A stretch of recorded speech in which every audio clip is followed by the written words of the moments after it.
자 봅시다. 구단은 마지막 파트고요. 동부가 역사 갈등 파트인데 내용이 어렵지 않다 여기도. 제때 오석하나. 그냥 변별력 있는 단어는 아니고 이런 내용이 있다 정도를 알고 넘어가면 됩니다. 자 중국 역사 외고 뭐 동부가 역사 갈등이기 때문에 한중일 역사 갈등 이런 내용들이 나온다. 동부가 역사 갈등에서 중국이랑 어떤 갈등이 있는가, 일본이랑 어떤 갈등이 있는가, 어떻게 해결해야 되는가 이렇게 나오고요. 중국 역사 왜곡 문제는 동북 공정 문제만 나옵니다. 1번에 동북 공정. 들어봤니? 강세 나가네. 같은 나라끼리. 동쪽, 북쪽에 대한 공정이고 공정은 작업이라는 뜻이야. 중국 이 용어로는. 그래서 뭐냐면 요런 표현이 나옵니다. 고조선, 부여, 고구려, 발해 이런 거에 대한 역사를 중국 역사로 편입하는 작업이거든요. 만주지의 역사를. 근데 관련해서 동북공정 관련해서 어떤 선지가 나오냐면 중국이 동북공정을 진행하는 이유가 중국 내 소수민족 독립 문제와 연관되어 있다는 표현이 나올 수 있습니다. 맞아요? 중국 내 소수민족 독립 문제와 만주 지역 역사를 고구려 부여 역사를 중국서로 편입하는 게 연관되어 있니? 예. 연관되어 있어요. 어떤 측면에서 연관되어 있냐면 참고로 그냥 배경 설명을 짧게 할게요. 중국 이렇게 돼 있죠. 중국 이렇게 한반도가 있고 일본 이렇게 있는데 중국 만리장성이 여기 있고 여기가 만주 지역이다. 그죠? 그리고 참고로 그 중국이 54개 소수민족이 있는데 한족이 1개의 민족이거든. 인구 비율이 어떻게 될까? 중국 주류 민족이 한족이야. 그리고 중국 소수민족이 54개 소수민족이 있어요. 99대 1. 90% 대 10%의 인구 비율이야. 3%는 3%는 어디였어요? 90%는 아, 100입니다. 수학을 할 수 있죠. 산수를 할 수 있죠. 수학 아니라 산수. 자, 왜 이렇게 됐냐면 민족이란 거는 주로 언어랑 풍습이 달라지면 민족이 다르다고 보거든. 그지? 근데 한족은 어떤 문명권이냐면 여기가 황하강이고 여기가 양쯔강이다. 요 황하강, 양쯔강 바탕으로 한 농경 문명권이 한족이야. 그러니 그러면 농사 지을 때는 사람들이 다 같이 모여 살잖아. 강 주변에 다 같이 특히나 벼농사권에서는 이제 인구 밀집도가 높단 말이야. 다 같이 모여 살면서 언어도 같아지고 풍습도 같아지고. 그리고 참고로 그 어떤 나라의 영토 크기는 뭐랑 비례하냐면 그 나라가 가지고 있는 강 길이랑 비례해요. 그러니까 유럽의 그 나라들이 생각보다 되게 조금만 하거든요. 우리나라도 유럽에 가면은 이 영토 크기가 중간 정도는 돼. 되게 우리나라 주변 나라들이 다 커가지고 러시아 있고 뭐 중국 있고 그러니까 땅덩어리가 크니까 우리나라가 작아 보이는데 유럽 가도 우리나라 절반 정도 한단 말이야. 전 세계 193개 나라 중에 우리나라가 108이거든요. 중간 정도 해요.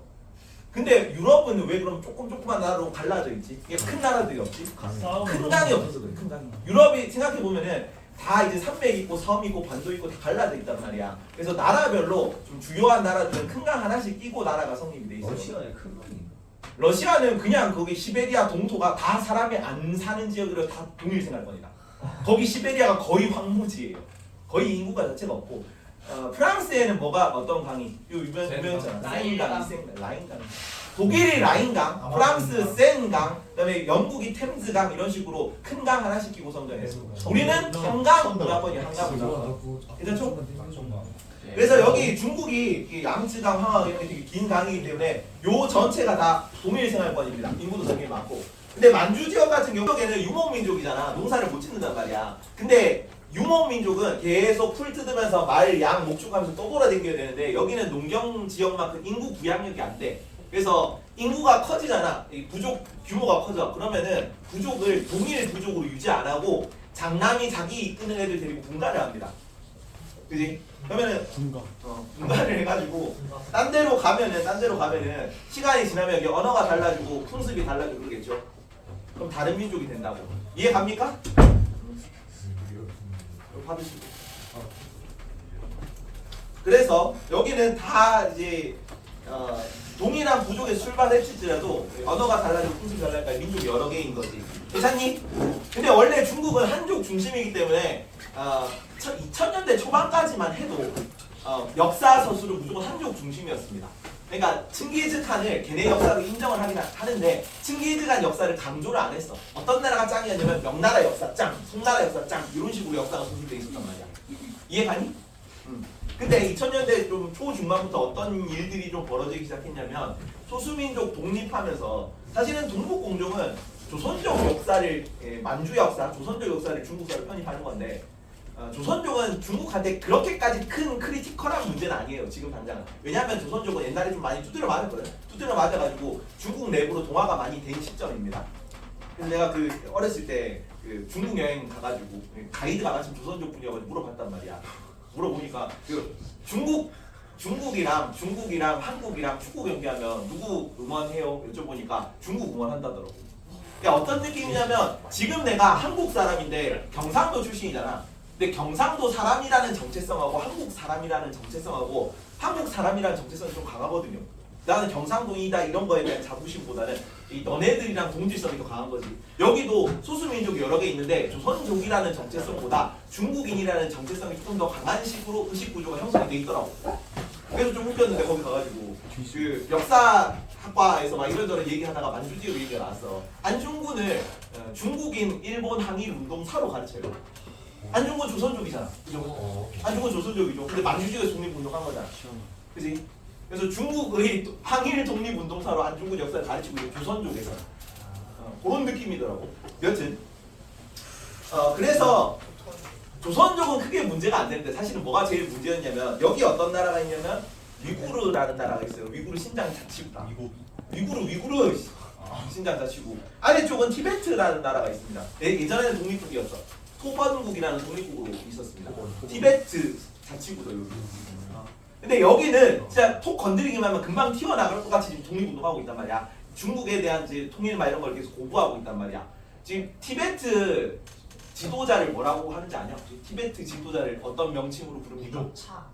달라이라마라는 명칭으로 불러요. 티베트는 종교 중심 국가이기 때문에 티베트 지도자 종교 지도가 최고 정치 지도자거든. 달라이라마는 지금 근데 어디가 있냐면 인도가 있습니다. 인도 가가지고 그 티베트 독립운동하고 있어. 인도는 당연히 중국 좀 견제하는 입장이고 세력 커지는 게 싫으니까 또 중국에 있는 티베트가 독립해가지고 티베트로 독립하면 좋죠. 인도 입장에서. 그래서 인도가 달라이라마를 약간 보호해주고 있는 그런 실정이에요. 괜찮죠? 그래서 중국인들 생각하기에 당연히 자기 나라가 경상도가 떨어져 나가면 우리나라는 별로 안 좋겠죠. 무조건 중국은 하나의 중국이기 때문에 이런 소수민족들 역사도 중국사로 편입을 해서 가르쳐야겠다라는 의도에서 비롯된 역사 편찬 작업이 공정이야.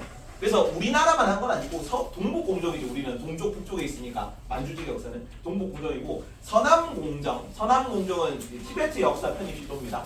그다음에 서북공정 위구르 역사 편입 시도야. 이런 것도 다 동시에 진행했습니다. 그리고 2000년대 초반에 끝난 작업이야 이거는. 그래서 지금 중국사에서는 뭐 만주지역 역사도 위구르 역사도 티베트 역사도 전부 다 중국사로 가르치고 있어요. 그러면서 이제 뭐 원나라라든가 청나라라든가 이민족 역사거든요. 사실 여진족 역사, 거란족 역사인데 그런 것도 중국사로 다 포함해서 가르치고 있는 중입니다. 현재는. 어떤 느낌인지 이해가죠?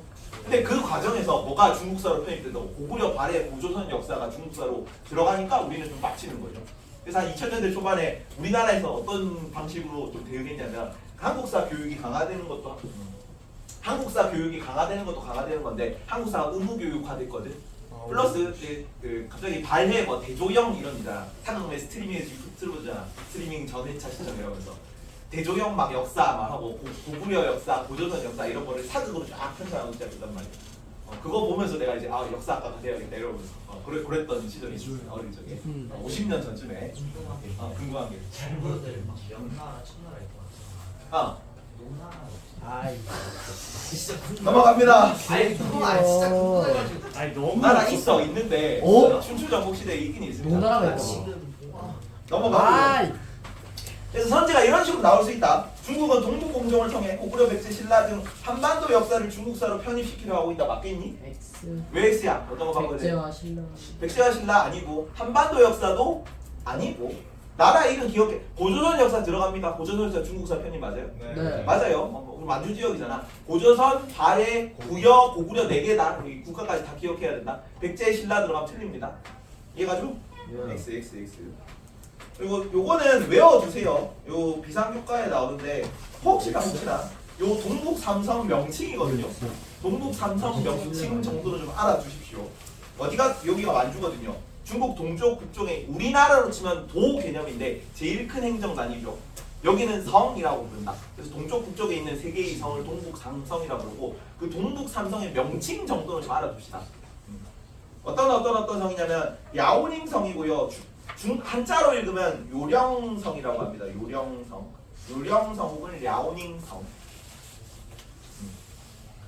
요자가 무슨 요자냐면 여기에 흐르는 큰 강 이름이 요하강이다. 요하강. 그래서 거란이 예전에 거란족 근거지가 요 요하강 인근이었기 때문에 거란이 고려시대 때 세웠던 나라 이름이 요가 된 겁니다. 요하강에서 요하강에서 근거지를 두고 만든 나라라서 요야. 그죠? 그리고 여기가 이제 지린성, 한자로는 길림성이라고 합니다. 길림성. 쌤, 요단강은 어디예요?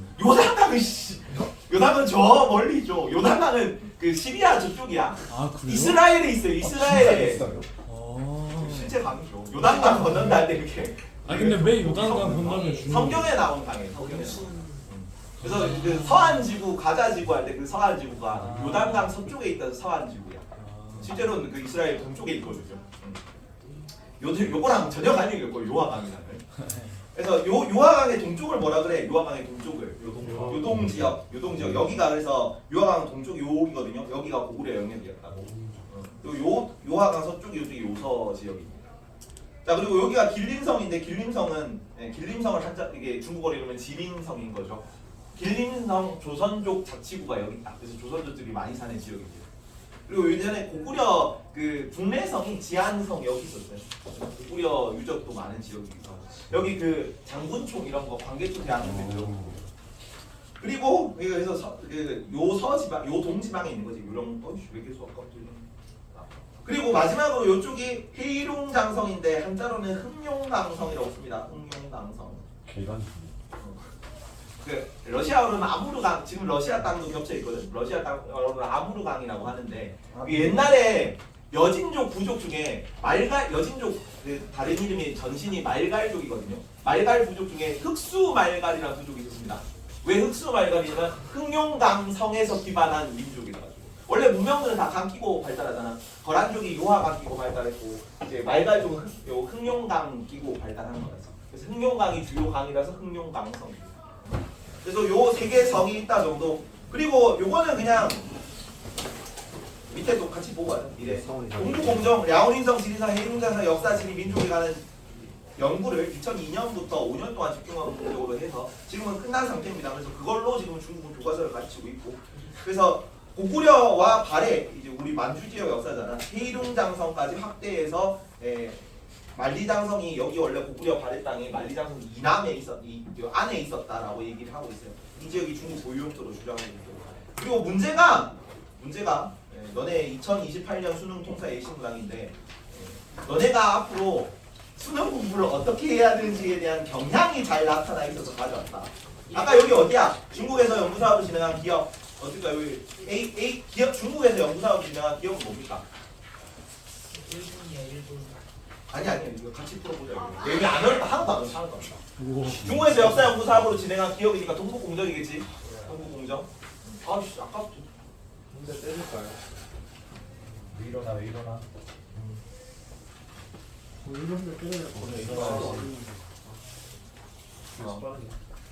동북공정 사업인데 이게 쭉 내가지고 설명이 자 발해사 연구 포함하는 거 맞지? 동북공정. 맞습니다. 맞지 아까 발해까지 들어가 있었고 해적만 지령부는 조금 이따 독도할 때 봅니다. 독도에 나오는 표현이고요.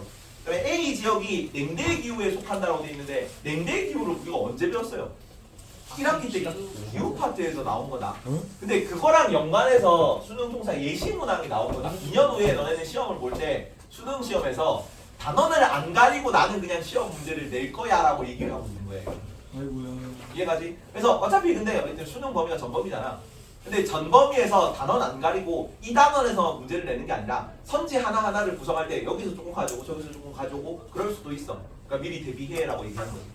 이해가니? 그래서 전범위를 어떤 식으로 연관될지 모르겠지만 관련 개념은 다 비슷비슷하게 좀 연관식이 있는 식으로 짜집게 하는 식으로 문제가 나올 거고 그런 식으로 대비를 해야 돼요. 냉대기후가 나타난다. 맞습니까? 여기 냉대기후? 예. 냉대는 그 기억나는지 모르겠지만 케펜의 기후기후문도 18 마음이 상했어 마음이 상했어였죠. 열라 상했어. 기억나니? 뭐야? 그래서 마이너스 3도씨 미만으로 겨울 기후에 떨어지는 거. 그러니까 겨울에 눈이 쌓이는 기후 지역이 냉대다. 서울부터는 냉대입니다. 우리나라는 삼남 지방만 온대예요. 어. 그래서 A 지역은 냉대 기후 맞겠죠? 냉대 기후니까 이제 농사 짓기 좀 힘들어가지고 유목하는 지역이고. 티베트 자치구에 나간다 말까? 맞을까 여기?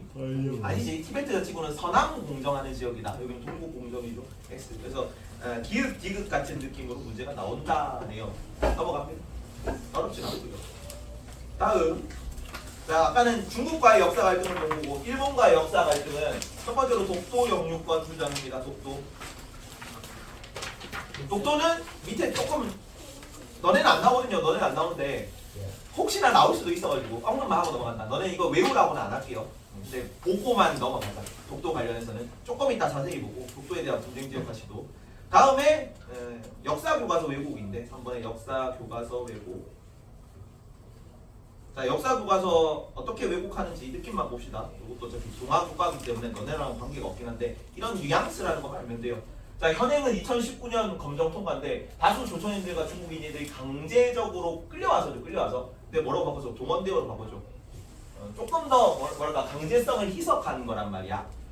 이게 어떤 느낌이냐면 위안부는 여성들 끌고 간 거고 징용은 노동력으로 남성들을 끌고 간 거고 징병은 군사력으로 남성들을 끌고 간 거야.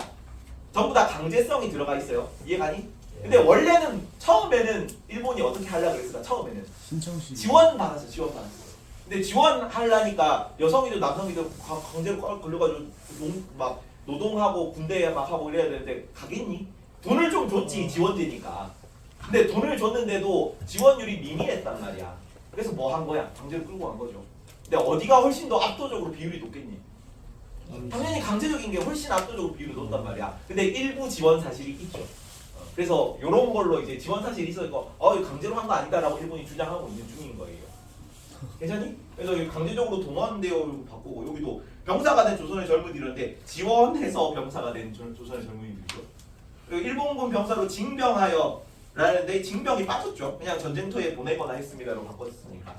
그러니까 조금 더 이 뭔가 좀 자발성을 강조하는 식으로 설명을 하고 있는 왜? 자발성을 강조하는 식으로 얘기를 하고 있는 거죠. 그래서 역사 교과서 위안부 강제징용 징병 등을 자발적 지원으로 왜곡하고 있는 서술이 많이 나타나고요. 그 다음에 야스쿠니 신사 참배라고. 야스쿠니 신사 참배라고 신사 이름을 적습니다. 야스쿠니. 야스쿠니는 여기 신사인데 여기 동아 교과서에 그림이 나옵니다. 자, 일본의 침략 전쟁 과정에서 전사하는 사람들을 신으로 숭배하는 곳이고 우리로 따지자면 현충원이에요. 현충원. 그러니까 그 이순신 사당 뭐 이런 거거든. 근데 우리로 따지면은 그런 건데 걔네로 따지면 이제 전쟁 영웅들을 참배하는 거지. 근데 걔네는 전쟁 영웅인데 그 전쟁 영웅들이 다 우리한테 뭐야? 전쟁 범죄자지. 그래서 침략 전쟁 미화한다는 비판을 많이 받아요. 일본이 그 식민지 뭐 지배, 침략 전쟁 이런 거에 대해서 아예 사과를 안 한 건 아니거든요. 몇 번 사과를 했어. 무라야마 다마 이런 거가 발표하면서 식민지 전쟁에 대해 깊은 사죄의 마음을 가지고 미안한 감정을 표한다라고 몇 번 이렇게 얘기는 했는데 그러고 나서 다 뭘 한 거야? 참배하러 간 거죠. 근데 쌤 궁금한 게 애들이 침략 전쟁 온 게 그러니까 잘못이에요? 우리한테 잘못이지. 그리고 걔네는 네. 특히나 2차 세계대전이 많이 비판받는 게 거기는 이제 1차 세계대전은 선악 구도는 별로 분명하지 않거든요. 그냥 동맹국 협상국이 서로 싸우는데 2차 세계대전에는 좀 잔혹한 전쟁 범죄가 많았습니다. 다른 전쟁에 비해서. 그러니까 마루타 실험이라든가 난징 대학살이라든가 홀로코스트라든가 이런 거 있잖아. 그래서 그런 거에 대한 이제 비판을 받고요. 그리고 독일 같은 경우는 거기에 대해서 좀 국가 차원에서 사과 표현을 좀 명확히 했어. 워딩을. 네. 그래서 독일 총리가 그 폴란드 가가지고 폴란드 그 현충원 이런 데 가가지고 사망했던 병사들 무덤에 무릎 꿇고 비 오는데 비 맞으면서 사죄하고 이런 퍼포먼스를 좀 벌였단 말이야. 일본은 그런 게 좀 약했던 거지 우리나라한테. 그래서 미안하다는 표현을 하긴 했지만 미안하다는 표현을 하고 나서 전쟁 범죄자들 우리로 치면 전쟁 범죄자들 무덤에 가서 뭐 이런 거 참배하고 하니까 이 진정성 없는 사과라고 맨날 우리가 얘기를 하는 거지. 괜찮죠? 그리고 이게 약간 일본 입장에서는 일본도 극우 세력이 되게 그러니까 지금 정치가 다 양극화되고 있어가지고 미국이든 일본이든 우리든 일본 극우 세력의 한 그 상징과도 같은 곳이라 가지고 정치인들이 극우 쪽 표가 필요하면 여기 한 번씩 이렇게 순례를 해요. 그러면 이제 이게 일본 우선주의 입장을 지지하는 정치인이구나. 이번에 새로 여성 총리 됐잖아. 여기도 야스쿠니 신사 참배를 인정한다 그래가지고 우리는 조금 이제 좀 논란이 됐습니다. 우리 커뮤니티 쪽에서 이런 입장이다. 무슨 커뮤니티? 여러 커뮤니티에서 신문과에서 논란이 됐다고. 야스쿠니 신사 참배고 이 세 가지 정도 나온다. 그래서 우리는 어떻게 해야 되냐면 갈등 해결 노력에서 공동 교과서 편찬 같은 거 얘기합니다. 공동 교과서, 한일 역사 공동 교과서, 한일 한중일 역사 공동 교과서 편찬. 이거에서 나온 결과물이 뭐냐면 동아시아사라는 과목이에요. 내가 어릴 때 한 50년 전쯤에는 동아시아사라는 과목이 없었거든요. 근데 막 이런 게 2000년대 초반부터 논란이 된다 그랬지. 논란 되고 나서 막 한중일 민간 차원에서 역사학자들이 모여가지고 학술회의 같은 걸 많이 해. 학술회의 할 때마다 학술회의 자료로 논문 같은 거 막 편찬한단 말이야. 논문 같은 거 발표하면서 회의를 하거든요. 그러면 그 발간된 논문들을 바탕으로 이제 막 여러 좀 교육부 차원에서 이런 의사들을 반영해서 만들어낸 과목이 동아시아사야. 그죠? 사실은 고구려 역사, 백제 역사, 우리 역사라고 하지만 걔네는 우리 역사인지 중국사인지 한국사인지를 좀 애매합니다. 사실은 어느 정도는. 거기는 유목민족사지. 다 유목민족들인데. 지금의 영토는 중국 땅이고 우리나라로 치면 이제 민족 한민족이니까 한중 고구려 백제 신라 삼한으로 많이 묶이긴 했거든요. 그래가지고 같은 민족으로 묶는데 사실은 이제 농경 문화권이랑 유목 문화권이랑 둘 다 중국이든 한국이든 문화권이 조금 달라요. 생활 양식이 다르단 말이야. 그래서 발해 고구려 고조선 입장에서는 이럴 수도 있겠죠. 그런 거를 반영한 입장이 동아시아사라는 과목이에요. 괜찮죠? 북한은 없어. 북한 어디에? 중국, 역사 외국, 일본, 북한은 왜 외국을 합니까? 그냥 북한도 인식 차이가 좀 있거든. 근데 우리처럼 막 크진 않아. 근데 북한도 외국어를 하고 있지 않나? 뭐? 북한도 외국어 하고 있는 거 맞지 않나? 그 북한 교과서의 입장은 어떠냐면 우리랑 그 입장 자체는 다 크게 다르진 않거든. 그러니까 우리가 얘기하는 거, 그러니까 그 홍경래 난 이런 걸 굉장히 강조합니다. 민중봉기 이런 거. 거기는 이제 민중 중심이기 때문에. 그리고 그 약간 미묘한 포인트긴 한데 우리는 통일 신라 시대라고 부르죠. 우리는 남쪽이기 때문에 신라 시대를 조금 더 강조하는 입장이고 거기는 그 발해 부여 막 이런 입장이 훨씬 더 강조돼요. 왜냐면 여기 북쪽 역사 중심으로 소설돼서 약간 그런 핀트 차이가 있는데 그렇다고 역사 소설에서 대놓고 일본처럼 이거다 저거다라고 충돌하는 정도는 아니야. 그냥 그 양측의 입장 차이가 있다 정도라서. 그래서 왜곡이라고 표현하진 않습니다. 그거를 밑에 내려갑니다. 아이 일어나고 돌면 일어나요. 여기로 다시 깨우고. 진짜 아니 다음 독도 관련 주제인데 이게 일부 교과에서 그리고 작년 교육 과정에서도 굉장히 중요한 테마로 다뤄졌었거든요. 근데 창비에는 안 나오니까 그냥 보고만 넘어갑시다. 외우라고는 안 할게요. 비상교과는 다 외우라고 했거든요.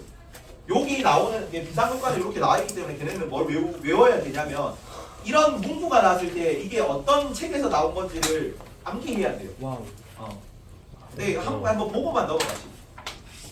왜냐면 걔네는 객관식으로 이거랑 이거랑 이으라고 나올 거거든. 여기에 관련된 문헌은 무엇인가라는 식으로. 일본도 독도 우리 땅이다 이렇게 주장하잖아요. 주장하죠. 그 근거가 뭐예요? 근거는 일단 여기 제일 자주 나오는 게 시마네 연고시입니다. 나올 거야. 시마네 연고시. 오답선지로 나옵니다. 만약에 독도 문제가 나온다면 독도가 우리가 독도 땅이라고 주장하는 근거들이 이런 거고 일본은 실제로 이 고시 막 이런 거 해가지고 발표하고 했거든요. 그리고 일본은 우리가 뭔가를 관련된 사료는 훨씬 많아. 근데 그 사료가 약간 조금 불분명한 게 있습니다. 그러니까 지금 우리가 독도라고 부르잖아. 근데 석도라고 나와 있어요. 혹은 우도라고 나와 있어요.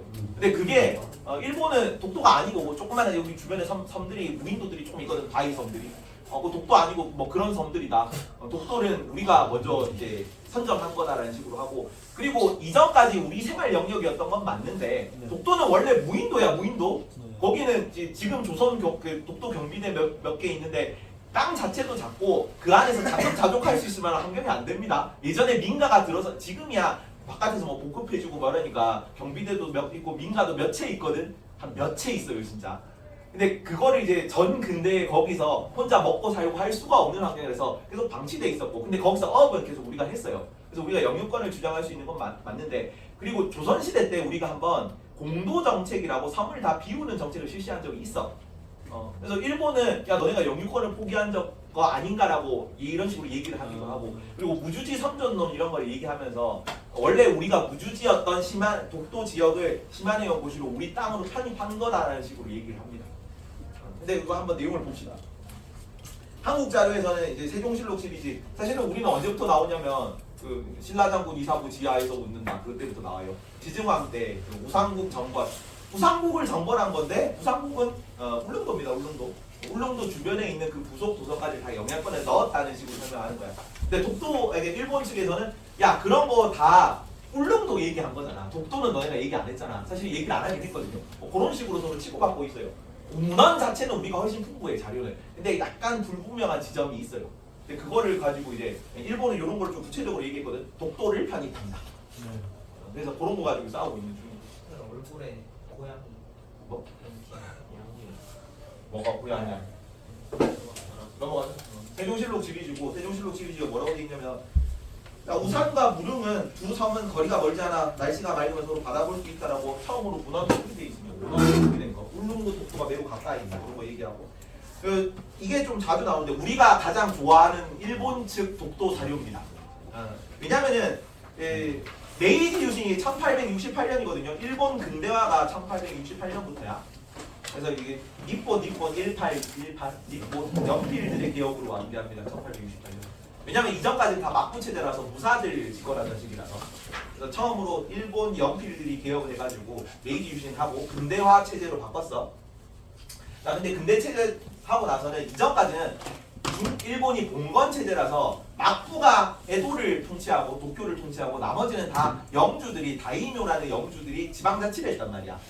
근데 이제 근대화하고 나니까 천황 중심 중앙 집권 체제로 바꾸고 싶은 거지. 그래서 막번 체제를 전부 다 폐지하고 폐번치현이라고 합니다. 지방에다 현을 설치하고 관리들을 보내고 싶어. 어디에 관리들을 보내야 되는지 지도를 다시 만들어야 된단 말이야. 그래서 전국에 있는 그 사람들을 막 관리들을 확인해가지고 전국에 영토 조사하고 지도 새로 편찬하고 하는데 독도 지역이 조금 애매했던 거죠. 일본 땅인지 조선 땅인지 약간 사실 애매한 부분이 있거든요. 다 둘 다 고기를 잡고 있었기 때문에. 북한은 독도에 대해서 어떻게 생각하세요? 당연히 자기네 땅이라고 그러죠. 아 그래요? 일본 땅이 꺼지라 그러지.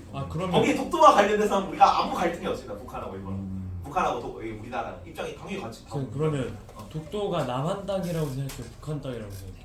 북한 땅을 생각하시고 그건 당연히 당연히 북한 땅이죠 거기는. 네, 그리고 우리나라도 그렇고 우리나라 헌법상 우리나라 영토는 한반도와 그 부속 도서거든요. 북한 땅은 헌법에는 북한이라는 국가 자체가 없어. 공식적으로 인정하지 않습니다. 북한도 마찬가지. 남국 괴뢰 정권이죠. 선생님, 동건이 원래는 일본 땅인데 우리가 우기는 거 아니에요?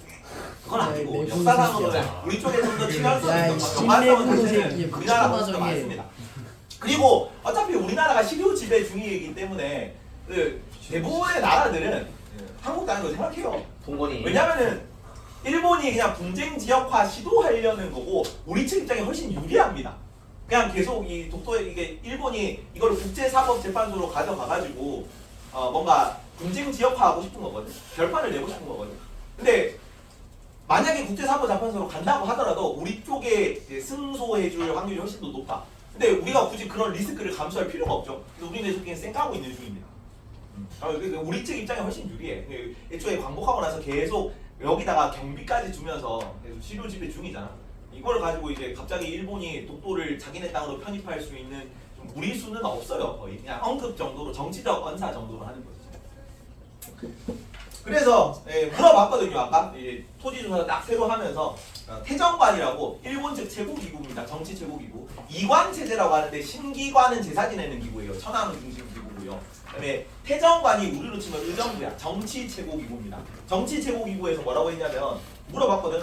독도를 어느 땅으로 표기할까요? 하니까 후미한 다케시마 외 한 건은 본방과는 관계가 없음을 명심할 것. 우리 일본 땅 아니란 얘기죠. 그걸 일본 최고기구가 딱 명시한 게 문헌으로 나타나 있기 때문에 우리가 독도 얘기할 때마다 계속 가지고 있어요. 그래서 일본 최고 정부 기관인 행정기관인 태정관이 울릉도 독도가 일본 영토가 아니라는 것을 표시한 문건입니다. 그리고 이거는 우리나라가 독도를 공식적으로 편입했다는 뭐 정부 차원에서 행정구역화한 최초 사례다. 여기는 명확하게 표기가 돼 있어요. 자, 울릉도를 울도군으로 고쳐 부릅니다. 그러니까 군으로 승격시켜서 그냥 예전에는 섬이었거든. 근데 이게 그 도군시 뭐 이런 것처럼 면 뭐 이런 것처럼 행정구역화됐어요. 울도군으로 승격시키고 그리고 독도를 석도 죽도 이 석도가 독도인데 석도를 울도군에서 관리하도록 했습니다. 그리고 울도군에는 지방관을 파견했어요. 그래서 우리 행정구역으로 영유하겠다는 의사를 확고히 표시한 거라서 대한제국 칙령 41호라고 합니다. 누가 반포했겠니 당연히? 고종황제가 반포한 거야. 1900년대에 반포된 것. 울릉도를 울릉군에서 파견한 독도를 관리한다는 내용이 들어가 있습니다. 근데 이거 속도가 독도인지 어떻게 알아요? 그게 그 일본이 계속 너네는 석도 아니다 그래. 근데 주변 섬들이 몇 개 없어요. 우리는 그냥 석도가 독도라고 얘기하고 있는 중입니다. 그것도 우기는 거 아니야? 많아서 서로 오기고 있어요. 많아서 원래 석가 한자 읽은 거 같아요. 다시 뭐라고? 뭐 한자 발음이었는데 그 읽은 거 아니에요? 석도 그냥 돈이 많은 섬인데 그 주변에 관용적으로 부르고 있던 지역들이야. 관용적. 그러니까 우리는 계속 이거를 독도라고 얘기를 하고 있고 걔네는 아니라고 얘기하고 있고. 괜찮아. 그래서 그 조금 자료 자체는 되게 풍부한데 우리가 훨씬 더 많거든. 독도 관련 자료들이. 근데 일본 측 자료, 일본 측 애들이 조금 애매한 거를 이거 아니지 않나 아니지 않나라고 좀 주장하고 있는 중이에요. 그 정도 느낌으로 계속 분쟁이 일어나고 있는 거라서. 근데 우리 쪽 자료가 많고 우리가 시급시급하고 있기 때문에 사실 일본에서 독도를 뭔가 가져간다 막 그런 거는 현실 가능성이 되게 낮습니다. 그리고 아까 삼국 접양 지도라고 이것은 이제 전근대 일본이 그린 지도인데 일본 지리학자가 그린 지도거든요. 여기도 독도가 한국 땅으로 표시되어 있죠. 조선이랑 같은 색깔로 표기되어 있습니다. 그래서 여기도 우리 측 주장 자료고 그리고 이게 되게 중요한 사료거든요. 국제 사료에서 연합군 최고 사령관서 스카핀 677이라 그래요. 전후에 전쟁 끝나거나 2차 세계대전 이후에 일본 영토를 어디까지로 왜냐면 일본이 전쟁 벌이는 동안 2차 세계대전 동안 되게 영토를 많이 확대했단 말이야. 그러면 이 확대한 영토를 어디까지 일본 영토로 확정해 줄 것인가에 대한 결정이 들어가 있는 거야. 근데 뭘로 결정이 나냐면 이제 1894년이 청일전쟁이거든요. 청일전쟁 이전으로 독도 그러니까 청일전쟁 이전으로 일본 영토를 확정한다라고 해놨어요. 그러니까 전쟁 이전이지. 1차 세계대전 주 이전 중이다. 근데 시마네형 고시가 몇 년이면 1905년이야. 그러면 1894년으로 이제 이전으로 확정하는 거면은 당연히 1905년에 시마네형 고시는 무효지. 그래서 우리 측 논거로 쓸 수 있는 자료입니다.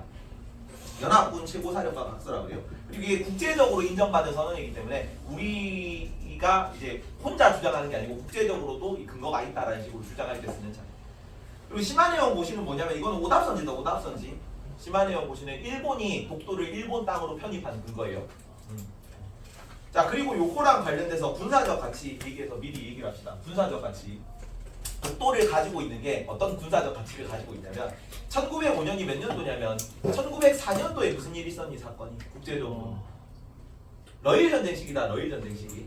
러일 전쟁 시기라 가지고 일본이 독도를 일본 영토로 편입한 그 이유는 군사 기지로 쓰기 위해서예요.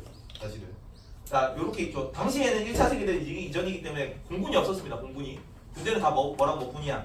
일본이랑 일본뿐이야. 근데 한반도가 여기 있고 중국이 있고 여기가 연해주에 러시아가 있는 거죠. 여기 일본이 있고 여기 독도가 있단 말이야.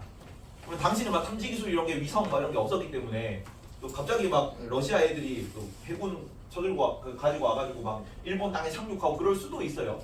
그럼 너무 늦죠. 그래서 막 그 해안 감시대 이런 게 있는데 급하게 막 해군 출동하고 막 그러면 교전이 좀 늦기 때문에 여기다가 감시대 같은 걸 박아놓는 거죠. 일본 이게 독도쯤에다가 미리 좀 보고 워닝 라디오 방송해가지고 워닝을 좀 주면은 여기서 출동해가지고 막을 수 있고 그런 느낌. 그리고 그때는 이제 급유함 이런 게 없었단 말이야. 기름을 넣는 게 굉장히 기름을 그 작전 중간에 넣는 게 지금은 가능한데 그때는 작전 중간에 뭐 운행하다가 기름 넣고 이런 게 좀 힘들었거든. 급유 시스템 이런 게. 그래서 중간중간에 중간 기착지가 좀 있어야 돼. 그래서 여기다가 항구 같은 거 박아놓고 여기다가 기름 넣고 뭐 이런 용도로 쓰려고 독도를 편입한 겁니다. 이해가죠? 근데 지금도 사실은 마찬가지야. 지금도 동해 정중앙에 있죠. 그러면 북한이든 뭐 또 일본이든 러시아든 혹시나 여기서 해양 분쟁이 발생하면 굉장히 중요한 그냥 딱 보기 좋은 위치에 있어요. 독도가. 괜찮지? 사전 대응이 가능한 위치라서 군사적으로도 되게 영향력이 큰 지역이다. 가치가 큰 지역이다. 하여튼 그런 목적으로 편입을 했습니다. 다음 독도의 가치 봅니다. 생태적 가치가 있고요. 생태적 가치. 혹시 들어봤는지 모르겠는데 난류랑 한류랑 교차하는 지역에 황금어장이 형성된다 그러지. 뭐라 그래요? 조경수역이라 그래. 조경수역. 조경수역. 그래서 난류성 어종도 잡히고 한류성 어종도 잡힐 수 있기 때문에 좋은 낚시터가 되는데 여기가 조경수역이랍니다. 독도 주변이. 그래서 그리고 뭐 다양한 해양 생물 여기 고립된 지역이라 가지고 여기서만 사는 공충 식물 이런 게 좀 있대요. 옛날에 그 좀 유명했던 게 독도 강치라고 물개 비스무리한 동물이 그쪽에만 살았었는데 일본이 이제 독도 자기네 땅으로 편입하고 2차 세계대전 시기 동안 너무 여기서 남획을 많이 해가지고 강치라 멸종됐습니다. 근데 그걸 뭐 그래서 지금도 남아 있는 애들이라도 잘 보존을 하자 뭐 그러고 있는 중입니다. 자 그리고 경제적 가치는 요거만 쓰십시오. 주요 단어라서 장충고 기출에서 한번 단답형으로 나왔었다. 메탄 하이드레이트라고 합니다. 메탄 하이드레이트. 별명은 불타는 얼음입니다. 왜 불타는 얼음이냐면 이 상온 대기압에서 기체 상태로 존재하거든. 뭐라서 천연가스 비스무리한 느낌이라서. 근데 저 밑에 지하로 들어가면 해저로 가면 압력이 높죠. 그래서 고압에서 또 온도도 낮을 거 아니야. 저온 고압에서 고체 상태로 뭉쳐져 있는 가스 덩어리야. 지금은 사실은 이제 생산성이 없기 때문에 우리가 자원화하지는 못하고요. 먼 훗날에 막 가스 가격, 에너지 가격이 너무 비싸가지고 이걸 파내서 파는 게 경제성이 있으면 그때 우리 주요 자원이 될 겁니다. 지금은 사실 채취 기술 이런 것도 많이 발달해가지고 알아가지고 혹시나 기술이 있더라도 생산성이 없대요. 파는 비용이 더 비싼 거지. 파내는 비용이 더 비싸가지고 경제성을 띌 수가 없어가지고 가만히 묵혀두고 있는데 하여튼 먼 훗날 우리의 자원이 될 중요 해양 자원이랍니다. 그리고 뭐 망간 경계라든가 뭐 이렇게 경제성을 가진 해양 자원이 풍부하대요. 그리고 군사적으로는 아까 정중앙에 위치하고 해상교통로를 확보할 수 있고 그리고 이게 경제적 가치 할 때 자원으로서는 영토적 가치는 어떤 게 있냐면 원래 영해라는 거 영해는 우리나라 국토에서 영토에서 12해리까지가 영해야 국제법상으로. 그래서 생각보다 이렇게 엄청 넓지 않거든요. 영해에서는 우리나라만 물고기를 잡을 수 있고 우리나라만 그 밑에 있는 천연자원을 캘 수 있습니다. 근데 독도는 영해 바깥에 있거든요. 여기 점 딱 이렇게 찍혀 있는 거예요. 점. 그리고 독도가 우리나라 영토가 되기 때문에 이 점에서 12해리까지가 다 우리 거예요. 영해라고. 여기 밑에 있는 천연 자원이랑 요 밑에 있는 어족 자원까지 다 우리게 되는 거죠. 얘가 점 찍혀 있음으로 인해서. 쌤 근데 만약에 그거 지우지 말아주세요. 왜? 뭐 어떻게 그려줘야 되니? 영해. 네, 그러니까 독도. 저 독도가 좀 더 오른쪽에 있어서 제 주변에 그 12L이랑 땅의 12L이랑 이렇게 따로 떨어져 있으면 지금도 떨어져 있어요. 그럼 어떻게 해요? 그 사이는 공해야. 아 진짜요? 공해고 그리고 그 사이가 원래 배타적 경제 수역이 우리나라에 형성돼. 우리나라는 그렇게까지 이 주변국이랑 너무 붙어 있어가지고 요 사이 그 영역이 되게 짧거든요. 네. 근데 원래는 여기가 그 영해는 우리나라 전용이고 배타적 경제 수역은 200캐리까지 훨씬 넓어. 배타적 경제 수역은 경제적으로만 우리가 독점권을 가지고 있는 거야. 영토적으로 이게 운영하지 못해. 우리나라 영해에 들어올 때는 배들은 전부 다 신고하고 들어와야 돼요. 그냥 무작정 뭐 그 군함이든 뭐 그 여객선이든 아무 때나 끌고 올 수가 없어. 그지? 근데 배타적 경제 수역은 그런 신고는 안 해도 돼. 근데 경제적으로 우리만 가지고 있어. 근데 우리나라가 너무 중국이랑 일본이랑 가까이 있거든요. 배타적 경제 수역이 200캐리가 안 돼요. 그래서 한일 한일 어업 협정이라고 따로 협정을 맺어가지고 영역이 국제법상으로 조금 다른 형태로 설정이 되어 있습니다. 늘 높으니까 보자. 기억 뭐야? 일본 메이지 정부가 독도를 일본 영토가 아니라고 인정했다. 니은 태정관 지령문이죠 이거. 그래서 1번, 2번 제끼고. 일본 정부가 패정 직격을 지배하고 있다. 식민지 점령지에 대해 통치 행정상의 권력 행사를 중지해야 된다고 명령했대. 677호다. 연합군 최고사령관 지령입니다. 그다음에 울릉도를 울도로 개정하고 도감을 군수로 개정했다. 대한제국 칙령 41호겠죠. 답이 3번. 이런 느낌으로 안 어렵게 나와요. 어려운데? 마지막 그냥 여기도 별 내용이 없고요. 세계평화 실현 노력 우리가 뭐 어떻게 하면 세계평화에 기여할 수 있을까? 통일하면은 사실은 통일을 하는 게 기여하는지 잘 모르겠지만 이제 교과서 기준으로 동아시아 군사 대립이 종식될 수 있고 동아시아 뭐 핵 같은 거 비핵화될 수 있을 가능성이 높으니까 긴장 완화에 기여할 수 있다 식으로 설명을 하고 있거든요. 사실은 중국하고 미국의 완충지로 우리가 작용하고 있기 때문에 지금 상태가 좀 안정적인 상태이긴 해요. 그래서 계속 이 분단이 복잡화되어 있는 거고. 여하튼 이제 국내적 불안은 조금 해소될 수 있겠죠. 연평도 도발 이런 건 안 할 거 아니야 이제. 이제는 좀 긴장 완화에 기여할 거고. 해외 원조 여기 용어만 좀 알아두자. 코이카라고 한국국제협력단이라고 합니다. 한국국제협력단. 자, ODA 기억나니? 뜻이 뭐야? ODA. 세계화 알레지. 공적, 오피셜리, 디벨로먼트, 개발이, 어시스턴트. 공적 개발 원조죠, 원조니까 어시스턴트. 원조. 도와준다고 멀리 도와주는 게 원조죠. 오리지널. 그래서 공적 개발 원조 활동 같은 걸 하는데 우리나라 원래 그 공적 개발 원조는 국가 차원에서 뭐 기술 지원해 주든가 아니면 그 산업 간접 자금 같은 거 깔아준가 철도 교량 뭐 이런 거 깔아주고 비료 같은 거 좀 보내주고 농사 지을 수 있는 환경만 같은 거 만들어 주는 거 그런 거 공적 개발 원조라고 해. 개발할 수 있는 상황을 만들어 주기 위한 지원 활동이지. 근데 우리나라 원래 공적 개발 원조를 받던 국가였는데 지금은 하는 국가가 됐습니다. 그래서 우리나라에서 공적 개발 원조를 전담하는 준 정부기구가 있어요. 그 준 정부기구 이름만 알아둬라. 한국국제협력단이고 코이카라고 합니다. 코리아 인터내셔널 코퍼레이션 에이전시다. 여기 나오죠. 정부 차원에서 대외 무상 협력을 전담하는 준 정부기관입니다. 예쁜. 넘어가고 평화 유지 활동. 자, 우리나라는 평화 유지 유엔 회원국이기 때문에 또 우리나라 군사력으로 치면 세계 10위권 정도 되거든요. 군사력으로 좀 이렇게 어느 정도 상위권에 있는 나라라서 뭐 상록수 부대 같이 몇 번 보냈어? 한 6번 정도 보냈습니다. 평화 유지군 파견 이런 걸 하기도 했고, 그다음에 인권 이사회 회원국이기도 해서 관련 회의에 참석하면서 뭐 북한 인권이 안 좋다 뭐 이런 식으로 인권 관련 발언들을 한 것도 있어서 인권 이사회 활동에 참여했다 이런 식으로 평화 유지 활동에 기여하고 있다 정도로 나옵니다. 내용이 어렵지 않고요 여기도. 마지막 요거 이 유네스코 세계유산 중에 하나가 군함도라는 영화도 있죠. 일본 강제징용과 관련된 섬입니다. 약간 여기 무인도였는데 이거를 이제 징용에 사용하려고 뭐 기지 짓고 뭐 건설하고 막 이렇게 해가지고 이게 일본 2차 세계대전과 관련된 문화유산으로 등재돼 있어. 근데 문화유산 등재하는 과정에서는 일본이 깊이 반성한다, 이 등재 막 시키고 싶어가지고 관련된 이 역사적 참혹한 현실을 그대로 기록하겠다 이러면서 등재를 했거든요. 조선이 강제노역 사실을 인정하고 희생자를 기리기 위한 조치를 취하겠다고 약속하고 2015년에 세계유산으로 등재가 됐습니다. 근데 지금 또 이제 역사적 사실을 재차 부인한 것으로 알려져 파장이 일고 있다 이런 식으로. 그러니까 일본 역사 왜곡과 관련된 선지로 제시문으로 나올 수가 있습니다. 나가 한가운데 저거 아니 당연히 딴 데서 뭐 배에서 뭐 자재 실어오고 보급해주고 이래가지고 하는 거지. 아 저걸 그냥 인공적으로 아예 만드는 거예요? 만든 섬이죠. 이거 원래 무인도인데 조그마한 암초야. 아. 암초인데 이런 식으로 이제 조성을 하는 거지. 깜짝. 그래서 요 영화도 영화를 안 보긴 했는데 이 강제징용과 관련된 영화라고 알고 있습니다. 평이 안 좋아서 안 봤는데 이런 내용이 나와요. 하도광산등에서 운영한 미쓰비시 광업.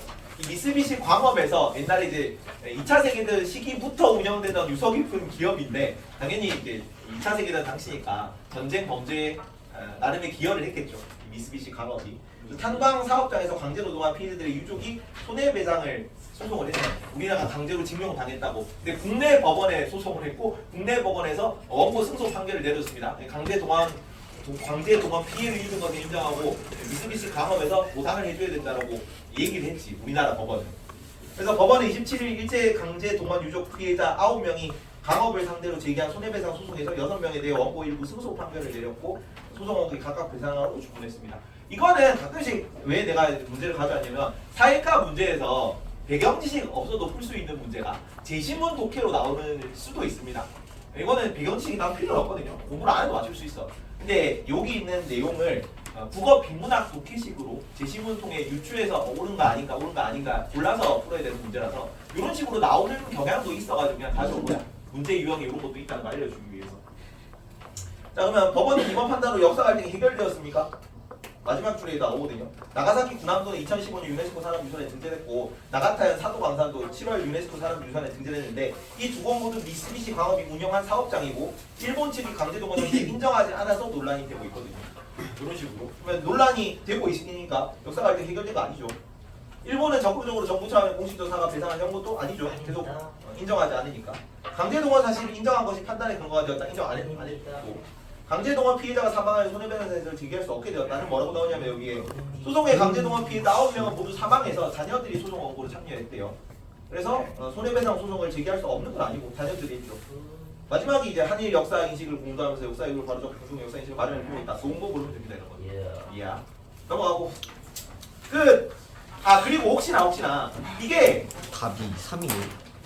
답이 오지 마지막. 뒤집으면? 답이 3이 이온데. 어? 아 이버스. 보자. 마지막으로 요거 작년 교육 과정에서 이 지도를 굉장히 중요하게 다뤘거든요. 그러니까 거의 대부분의 교과서에서 이 지도가 나오고 왜냐면 동북아 역사 갈등 관련해서 영토 분쟁이 있어. 러시아랑 일본하고도 있고 중국이랑 일본하고도 있고 우리나라랑 일본은 독도구역 그것도 있고 중국이 막 동남아 국가들이랑도 있단 말이야. 그래서 요 영토 분쟁 사례 그 지도가 작년 교육과정에서 문제가 굉장히 많이 출제됐었거든요. 학교 내신에서 이런 식으로 오산고, 성동고, 성수고 다 기출 문제가 출제돼 있단 말이야. 근데 올해 교육과정에 대부분의 교과서가 빠졌어요. 누구만 들어갔냐면 딱 천재랑 친나라만 요 지도가 들어가 있어. 그래서 조금 애매한데 너네가 나올지 안 나올지 모르겠습니다. 근데 나오면은 자세히 봅시다. 일단은 넘어가고. 이제 들어만 돌아 여기도 알지는 말고요. 하도 올해 아마 안 나올 것 같긴 한데 작년 교육과정에서 문제가 굉장히 많이 출제됐던 내용이라서 여기는 그냥 짧게 하고 넘어갑니다. 쿠릴 열도고 북방도서 분쟁이라고 해. 러시아랑 일본이랑 영토 갈등 중이고 러시아가 시도 지배 중입니다.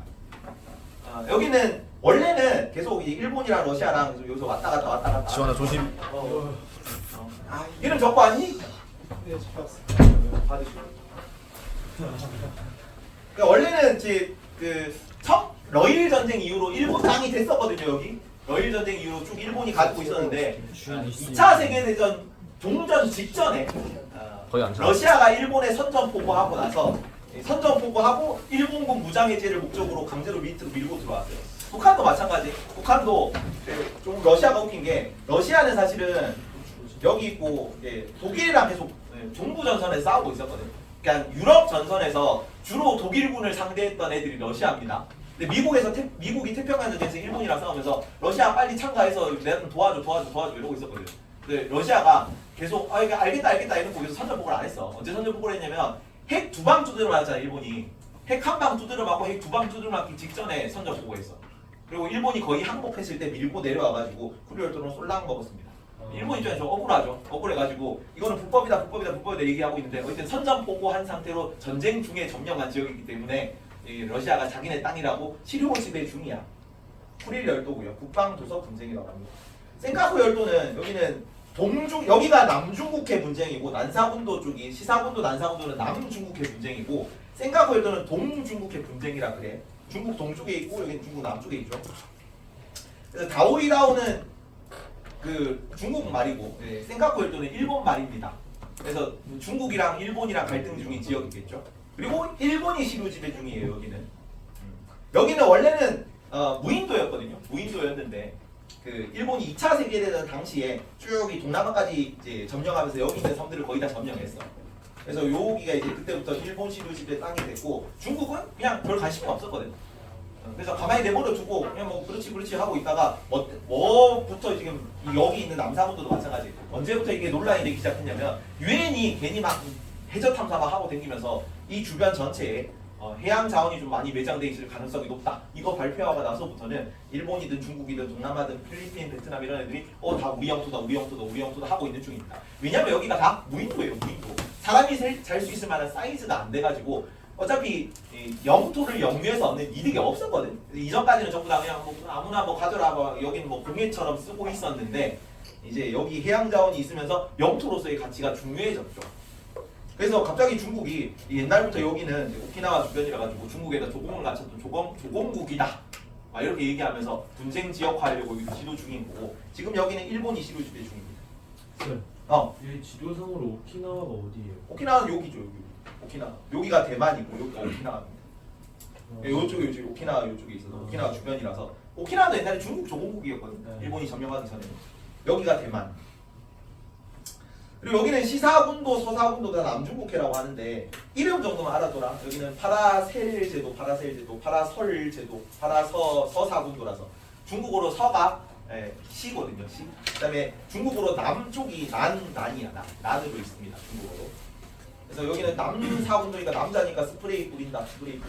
여기는 서사군도 서가 들어가잖아. 서사군, 파라셀 제도 뭐 이렇게 이름으로 묻기도 해서.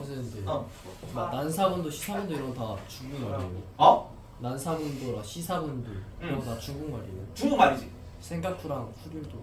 생카쿠는 일본말이고 가요이다위는 중국말이고 후리는 러시아 말이고 야, 센카쿠가 어떻게 죽지? 혹시 모르지? 첨각을 첨각열도라고 부르거든 일본에서는. 그 첨각을 일본어로 읽은 게 생카쿠입니다. 여기 시사군도 남사군도도 이제 다 무인도인 성무리들이고 여기서 이제 요쪽 지역에서는 베트남이 영유권을 주장하고 있고 아래쪽에서는 여기 주변국들 필리핀, 브루나이 6개국 정도가 남사군도 분쟁에 얽혀 있거든요. 브루나이, 필리핀, 말레이시아, 베트남, 대만, 중국까지 6개국이 서로 자기네 땅이라고 얘기를 하고 있는데 참고로 요 딴 교과서긴 하지만 이거만 잠깐 보고 요거는 EBS 교육과정, EBS 통사 지도에 나와 있어가지고 국제분쟁 파트에서 원래 나와요 이게. 짠 요렇게 여기거든요. 그래서 이 주변국들이 시도지배 중이야. 브루나이는 브루나이 주변 지역, 필리핀은 필리핀 주변 지역, 베트남 주변 지역을 차지하고 있는데 중국이 이거 다 중국 땅이라고 해서 논란이 되고 있습니다. 그러니까 얘네들끼리는 안 싸워. 말레이시아랑 브루나이랑 말레이시아랑 베트남이랑 안 싸우는데 이 여기 관련된 6개국이 전부 다 중국이랑 싸우고 있습니다. 왜냐면 중국은 이 남중국해 전체가 해양 교통로로서 좀 중요한 위치거든. 여기를. 그래서 다 중국 영역화 하려고 시도 중인 거지. 그래서 여기다가 원래는 그냥 그 조그만한 이제 모래섬 같은 거였는데 거기 군사 시설 같은 거 만들고 있는 중이에요. 그래서 자기 영역화 하려고 시도하고 있다. 이런 게 최근에 있어서 좀 큰 문제라 가지고 나올 수도 있습니다. 그래서 여기 EBS가 문제가 이렇게 됐었거든요. 이거는 그냥 이걸로 보세요. 남중국해 분쟁이죠. 남중국해 분쟁인데 석유와 천연가스 등이 매장되었을 수도 있거든요. 그래서 논란이 된 거고 천연 자원이 밑에 매장된다 그래서 논란이 됐고 주요 해양 식물들을 각국이 나누어 실용 지배하고 있습니다. 주변국들이 실효 지배 중이고 시사군도 쿠릴열도 파라셀 제도 등으로 불리고 있겠니? 쿠릴열도는 저기 일본이랑 러시아 분쟁이죠. 그래서 여기 틀린 거야. 그래서 이름으로 이런 식으로 나올 수도 있어가지고 외우기라는 얘기지. 중국, 베트남 등 여러 국가가 영유권을 주장하고 있고 석유 수입과 한반도가 지나가는 해상교통의 요지이기도 해서 중요한 점입니다. 이 정도 느낌이라고 넘어갑니다. 영상 잠깐만 끄고 다시 아는 단어로 넘어갑니다.